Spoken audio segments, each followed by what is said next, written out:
বিরুদ্ধে এবং যারা গণহত্যার সাথে জড়িত ছিল তাদের পক্ষে কোনো আপোষ হবে না।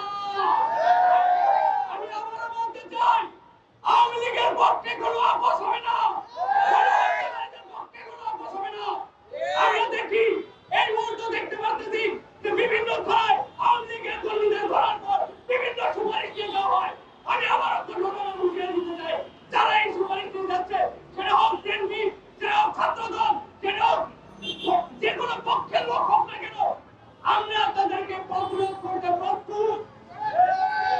আমি আবারও বলতে চাই, আপনারা যারা এখনো ঘরে বসে আছেন, আমি বলবো আপনারা রাস্তায় নেমে আসুন। গণহত্যার এই শাস্তি যদি আমরা নিশ্চিত করতে না পারি, ভবিষ্যৎ খুবই ভয়াবহ।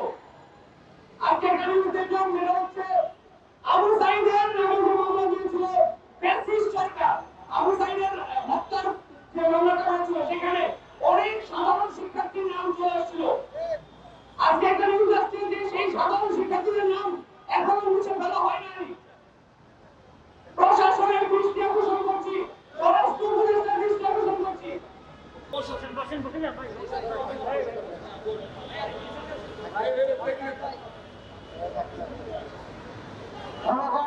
সালের ছাত্র জনতার অভ্যুত্থানের অন্যতম যুদ্ধক্ষেত্র বাংলাদেশের যতদিন ইতিহাস থাকবে, ততদিন এই 24-এর অভ্যুত্থানের ইতিহাস থাকবে, এই উত্তরা বিদেশ সেন্টারের ইতিহাস থাকবে।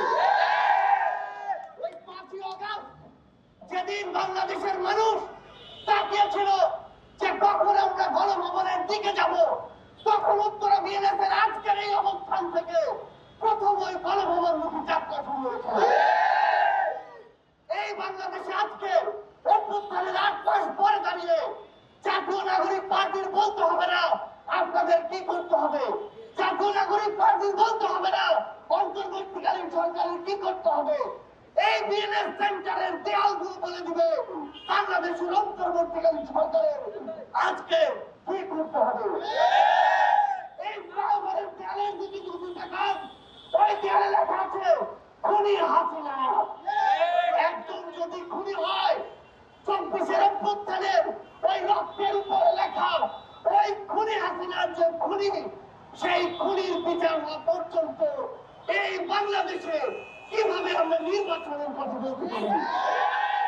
ওই খুনি হাসিনার খুনি শব্দটি মুছে ফেলার চেষ্টা করা হচ্ছে।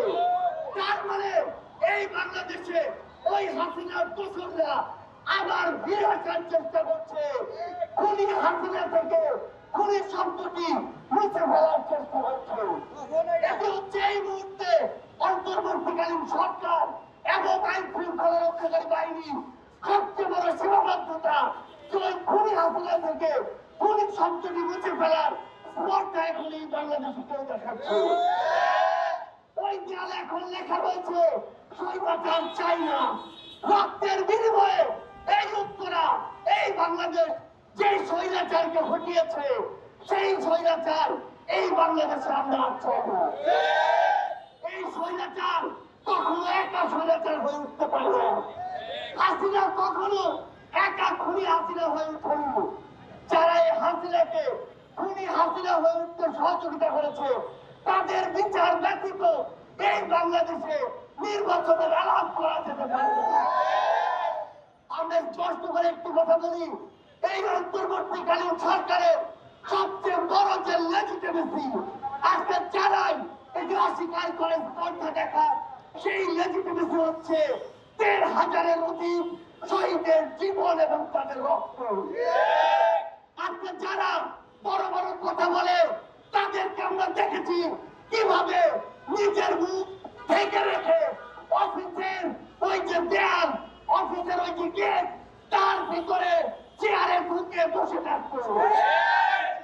আজকে যখন ছাত্র জনতা চেয়ার থেকে বেরিয়েছে, অফিসের ওই লক গেট থেকে বেরিয়েছে, রাজপথে রক্ত দিয়েছে, জীবন দিয়েছে, তখন সেই জীবন যারা দিয়েছে তাদের বিচার ব্যতীত যারা শুধু নির্বাচন করে, তাদের চোখ ওই রক্তের উপরে নয়, তাদের চোখ ওই জীবনের দিকে নয়, তাদের চোখ শুধুমাত্র ক্ষমতার দিকে। ক্ষমতার দিকে যাদের চোখ ছিল, যাদের কাছে জনগণের জীবন রক্তের চেয়ে ক্ষমতা বড় ছিল, তাদের কি অবস্থা হয়েছে খুনি হাসিনার দিকে দেখলেই তো অবস্থা হবে। আমরা স্পষ্ট করে বলি, এই বাংলাদেশে ওই হাসিনা খুনি হাসিনা হয়ে উঠেছে, যে স্বৈরাচার তৈরি করেছে, যে সিস্টেমটা তৈরি করেছে, এদের সামগ্রিক বিচারটা হওয়া পর্যন্ত এই বাংলাদেশে অন্য কিছু চিন্তা করা শুধুমাত্র ব্যক্তি স্বার্থকে প্রাধান্য দেওয়ার সবচেয়ে বড় লক্ষণ। জনগণের স্বার্থের চেয়ে বড় করে দেখেছে, তাদের ফল ভালো হয়নি। আমরা স্পষ্ট করে একটা কথা বলি, আমরা পুরো বাংলাদেশে দেখতে পাচ্ছি রাজনৈতিক কিছু দলের কিছু নেতা কর্মী আইন শৃঙ্খলা রক্ষাকারী বাহিনীর ওই অংশ যেটি আওয়ামী লীগের সময় আমরা আওয়ামী লীগের দালালি করেছে, তাদের সাথে একসাথে পুরো দেশে মামলা বাণিজ্য করছে। তারা একসাথে বিভিন্ন নিরপরাধ মানুষকে মিথ্যা মামলায় ঢুকিয়ে জীবন করছে। আবার তারা একসাথে অনেক অপরাধীকে গ্রেফতার করার মতো বিন্দুমাত্র আগ্রহ দেখাচ্ছে না। আমরা স্পষ্ট করে একটা কথা বলি, এই যে মামলা দেওয়ার আগে ডেকে নিয়ে টাকা নেওয়ার ব্যবসা, মামলা দেওয়ার পর নাম কাটানোর ব্যবসা, মামলা দিয়ে জামিন করানোর জন্য আবার টাকার ব্যবসা, এগুলো বিগত 16 বছরের কালচার। এগুলো বাদ দিন, নাহলে আপনাদের পরিণত একই রকম হবে।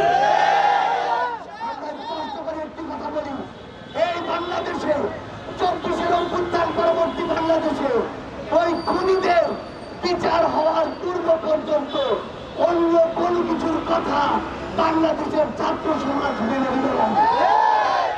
আমরা আমাদের জায়গা থেকে পুরো বাংলাদেশের মানুষের পক্ষ থেকে একটাই দাবি জানাই, যারা এত বড় একটি গণহত্যা ঘটিয়েছে তাদের এই বাংলাদেশে রাজনৈতিক কর্মকাণ্ড করার কোন ধরনের অধিকার থাকতে পারে না। তারা এই বাংলাদেশের আগামী নির্বাচনে অংশগ্রহণ করার বিন্দুমাত্র প্রশ্ন আসে না।